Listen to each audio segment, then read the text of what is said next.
Mayong adlaw mga ka-farmers. So naade ko diri sa punuan gid sa mangga mga ka-farmers kay manguha ko og mangga.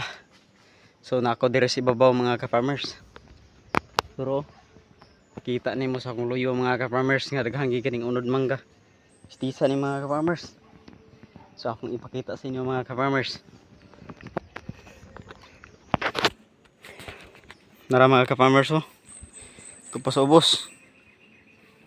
Tura. Manimpulak ko na mga ka-farmers. No? Lumoy na kaya na. Daghan ganyan siya mga ka-farmers. Tapos ibabaw oh. To pikas nga ng dalag na. Turo. Ingan sila nga krisis ang panahon. Wala lang mo harvest.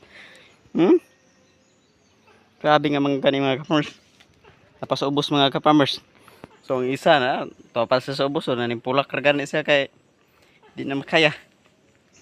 Grabe din nga unod mga ka-farmers, hinog na kain eh. So kini okay, kita na sa langgam kay igutom ang langgam. So hinog mga ka-farmers oh. Lumoy gina. No?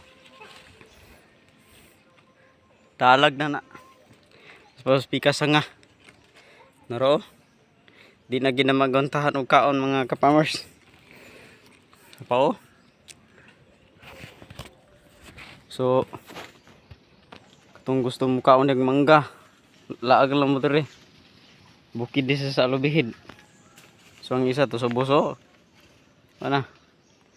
Busog na kina sa pulak. Nay ruso. Nay ruso di sunan. So maro to mga ka-farmers. Follow and share.